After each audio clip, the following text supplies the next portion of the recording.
नमस्कार, आप देख रहे हैं टाइम्स न्यूज और मैं हूं आपके साथ कंचन। मध्य प्रदेश सरकार ने प्रदेश में 1 तारीख से अहाते बंद करने का निर्णय लिया है। उसको लेकर कांग्रेस के मीडिया पैनलिस्ट प्रमोद द्विवेदी ने मध्य प्रदेश सरकार शिवराज सरकार पर गंभीर आरोप लगाते हुए कहा कि प्रदेश में पहले शराब के अहाते खुलवाना फिर उसे बंद करना, इससे ऐसा लगता है कि मध्य प्रदेश सरकार आगामी चुनाव को लेकर इस तरह से काम कर रही है। लेकिन अब प्रदेश की जनता समझ चुकी है कि भाजपा सरकार डर गई है। कांग्रेस मीडिया पैनलिस्ट व अधिवक्ता प्रमोद कुमार द्विवेदी ने कहा कि मध्य प्रदेश सरकार ने ढिंढोरा पीटा की शराब नीति में कई परिवर्तन किए हैं, लेकिन हवाई अड्डे और नशा मुक्ति केंद्र, नेशनल हाईवे और राष्ट्रीय राजमार्ग सुप्रीम कोर्ट की गाइडलाइन है, जिसमें 500 मीटर की दूरी बाद शराब की दुकान खोलने का प्रावधान है। लेकिन सुपर कॉरिडोर क्षेत्र में खेत में खुली हुई है और ऐसे कई जगह पर नियमों के खिलाफ शराब की दुकानें खुली हुई हैं जो नियमों के खिलाफ हैं। अधिवक्ता प्रमोद कुमार द्विवेदी ने मीडिया से चर्चा करते हुए कहा कि मुख्यमंत्री शिवराज सिंह चौहान से पूछना चाहता हूं कि आप पहले की शराब नीति का पालन कर लें और जो खामियां हैं उसे दूर कर लें। यदि शराब की दुकान बंद कराने के लिए 50% हस्ताक्षर अभियान करता हूं तो तत्काल प्रभाव से कलेक्टर को शराब दुकान बंद करनी चाहिए। धार्मिक और शैक्षणिक स्थानों पर नियम के अनुसार शराब दुकान खोला जाना चाहिए, लेकिन खुल रही है, जिसका जीता जागता उदाहरण हरसिद्धि मंदिर के सामने शराब दुकान खुली हुई है, जिसका विरोध भाजपा विधायक आकाश विजयवर्गीय ने किया था। उन्होंने कहा कि शराब से भारतीय जनता पार्टी दुखी थी तो उमा भारती के साथ मिलकर आंदोलन करना चाहिए था। मध्य प्रदेश की सरकार ने ढिंढोरा पीटा कि हमने शराब नीति में बहुत सारे परिवर्तन कर दिए हैं। कौन से परिवर्तन किया? आहते बंद होंगे। आहते बंद होंगे तो अब तो हवाई अड्डे पे आपने दारू की दुकान खोल ली, नशा मुक्ति के केंद्रों के सामने आपकी शराब की दुकानें हैं, नेशनल हाईवे और राष्ट्रीय राजमार्ग सुप्रीम कोर्ट की गाइडलाइन है और शराब नीति के अंतर्गत ये अहम प्रश्न है कि 500 मीटर के दूरी बाद आप शराब की दुकान खोल सकते हैं। आप इसका उदाहरण देखना चाहेंगे तो सुपर कॉरिडोर क्षेत्र में जाएंगे तो छोटा बांगड़दा की एक शराब की दुकान खेत के अंदर खुली है, लेकिन आप यहीं की यहीं जाएंगे तो पूरा आपको Lasudia Mori, national highway, Maksi road, Simhastha में उज्जैन के अधिकांश रोडों पर शराब की दुकानें, यहाँ तक कि VIP road, Indore Bhopal road पर भी आपको शराब की दुकान राष्ट्रीय राजमार्गों पर खुली मिलेगी। मैं मुख्यमंत्री जी से पूछना चाहता हूँ कि आप तो पहले की शराब नीति का पालन कर लें और जो खामियां हैं उसको दूर कर लें। अगर मैं शराब की दुकान बंद कराने के लिए 50% नागरिकों के हस्ताक्षर कर देता हूं तो उसी दिन कलेक्टर को सरकारी नियम के अनुसार उसी स्थान पर शराब की दुकान बंद कर देनी चाहिए। धार्मिक स्थलों पर और शैक्षणिक स्तरों पर नियम और कायदा कानून है, वहाँ पे शराब की दुकान खुल ही नहीं सकती है, तो फिर कैसे खुलती रही?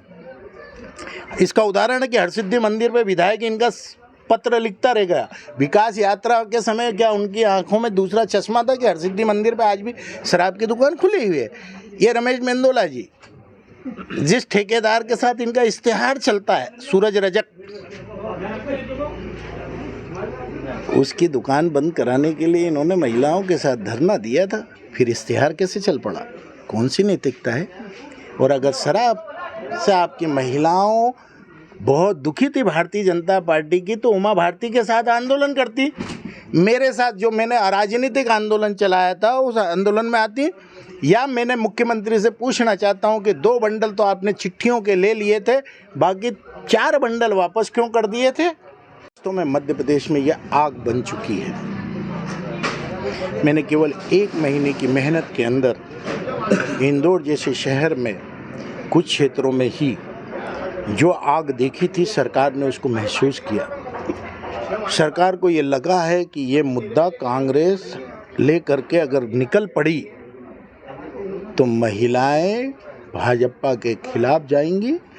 कोरोना का दुष्प्रभाव जो सबसे बड़ा है वो घर घर के अंदर आर्थिक मंदी का है, और शराब पी करके वो आदमी जो सस्ती दारू पीता है और महंगी दवा नहीं खरीद पाता, वो सस्ती दारू पीता है, अपने बेटे के लिए दूध नहीं खरीद पाता, आत्मग्लानि में माताएं विद्रोह करती हैं, बहनें विद्रोह करती हैं, और कभी कभी परिस्थितियां आती हैं कि घर में ये हत्या जैसे जघन्य अपराध हो जाते हैं। तो ये आने वाले चुनाव में क्या कांग्रेस का मुद्दा बनाएगी? ये कांग्रेस के वरिष्ठ नेताओं से आप प्रश्न करें। मैं एक सामाजिक कार्यकर्ता के रूप में मैंने आंदोलन चलाया था। कांग्रेस के जो नेता आए उनका भी स्वागत था। जो आम जनता आई है मुझे लगता है कि अगर सामाजिक मुद्दों पर आप मुखरता के साथ लड़े तो सरकार को झुकना पड़ता है। मुख्यमंत्री ने जो ये अभियान जो बंद किया है, आते बंद करें, आप कितने इससे सहमत हैं? क्या आपको लगता है कि ये एक सिर्फ चुनावी स्टंट है क्या आने वाले? मुख्यमंत्री जी को शायद जानकारी नहीं है सेना और पुलिस के विवाद की। विजयनगर में सेना के जवान बियर बार बंद होने के बाद बाहर निकले ही थे कि पुलिस से उनका विवाद हुआ। फलस्वरूप उन्होंने सेना के जवानों को पीटा था और मऊ से सेना के जवान आए थे और उन्होंने पुलिस को पीटा था। दूसरे दिन ही मैं अदालत पहुंचा था। अदालत ने 42 से अधिक पुलिस अधिकारियों पर, दोषी पुलिसकर्मियों पर जांच करके आपराधिक प्रकरण दर्ज करने का आदेश दिया था। मध्य प्रदेश की सरकार सुप्रीम कोर्ट पहुंची थी, मुझे तो नहीं डरा पाई, लेकिन वो सुप्रीम कोर्ट से इस बात का आदेश लेकर के आ गई थी कि सीबीआई की जगह सीआईडी से जांच हो। और वो जांच अभी तक, क्योंकि मध्य प्रदेश सरकार सीआईडी को नियंत्रित कर लेती है, तो वो जांच है। केवल विपुल शाह को इंदौर में नहीं रहने दिया, बस ये काम किया है और दोषी पुलिस अधिकारी आज भी वहीं की वहीं है। हमारा सवाल ये है कि क्या ये आगे जो चुनावी रणनीति का हिस्सा है, ये शराब जो आते बंद करने का निर्णय मुख्यमंत्री के है? ये कांग्रेस के नेताओं से आप प्रश्न करें, राजनीतिक नेताओं से प्रश्न करें। सामाजिक तौर पर तो मैं यही सवाल करूंगा कि दूध महंगा है, शराब सस्ती है। टाइम न्यूज़ देखिए अब आपके मोबाइल और स्मार्ट टीवी पर। लाइव प्ले स्टोर से डाउनलोड करें टाइम स्मार्ट टीवी ऐप।